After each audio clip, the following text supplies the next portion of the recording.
ಯಾವಾಗ ನೀನು ಯೇಸು ನಾಮ ತೆಗೆದು ಊದಕ್ಕೆ ಆರಂಭ ಮಾಡ್ತೀಯ, ಯಾವಾಗ ವ್ಯಾಧಿಯ ಸಮಯದಲ್ಲಿ ತುತ್ತೂರಿ ಅನ್ನೋದು ಯೇಸು ನಾಮ ತೆಗೆದು ಊದಕ್ಕೆ ಆರಂಭ ಮಾಡ್ತೀಯ, ದೇವರು ನಿನಗೆ ಆರೋಗ್ಯವನ್ನು ತರ್ತಾನೆ, ನಿನಗೆ ಆರೋಗ್ಯ ಸಮಾಧಾನ ತರ್ತಾನೆ, ನಿನ್ನ ನಷ್ಟವನ್ನ ಲಾಭವಾಗಿ ಬದಲಾಯಿಸ್ತಾನೆ, ನಿನ್ನ ಸಮಾಧಾನವನ್ನ ಇನ್ನೂ ಸಮೃದ್ಧಿಯಾಗಿ ಮಾಡಕ್ಕೆ ಅವ್ರು ಇಷ್ಟಪಡ್ತಾರೆ. ಅದ್ಭುತವಾದ ಕಾರ್ಯ ನಿಮ್ಮ ಜೀವನದಲ್ಲಿ ಇದುವರೆಗೆ ಆಗದಿರೋ ಕೆಲಸನ ಅವ್ರ ಅಪ್ಪ ಮಾಡಿ ಮುಗಿಸ್ಕೊಡ್ತಾರೆ. ಕೇವಲ ಬ್ಲೂ ಪ್ರಿಂಟ್ ಇದೆ, ಆ ಬ್ಲೂ ಪ್ರಿಂಟ್ ನಿಮ್ ಕೈಲಿ ಕೊಡ್ತಾ ಇದ್ದಾರೆ. ಆ ಬ್ಲೂ ಪ್ರಿಂಟ್ ಏನು, ಆ ಬ್ಲೂ ಪ್ರಿಂಟ್ ಅಲ್ಲಿ ಏನು ಬರ್ತಿದ್ದಾರೆ, ಆ ಬ್ಲೂ ಪ್ರಿಂಟ್ ಯಾವಾಗ ನೆರವೇರುತ್ತೆ ಅದೆಲ್ಲ ತಿಳ್ಕೊಳ್ಬೇಕಂದ್ರೆ ನಿಮಗೊಂದು ವೇದಿಕೆ ಕೊಟ್ಟಿದ್ದಾನೆ, ಅದು ದೇವರ ಸಭೆ.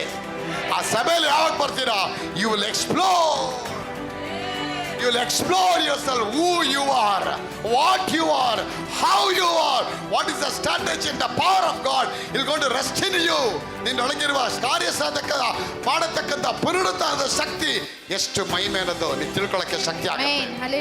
ಇವತ್ತು ನಿಮ್ಮ ಜೀವನದಲ್ಲಿ ಇದುವರೆಗೆ ಯಾವುದೆಲ್ಲ ಗೋಪುರಗಳಾಗಿ ಕಟ್ಟಿ ವಾಮಾಚಾರ ಮಾಡಿ ಇದುವರೆಗೆ ಇಟ್ಟಿದ್ದಾರೆ, ಎಷ್ಟೋ ವರ್ಷಗಳಿಂದ ಕಟ್ಟಲ್ಪಟ್ಟಂತ ಕೋಟೆ ಕೊತ್ತಲುಗಳು, every imagination, every fortress, every thought which has been built almost 30 and 40 years.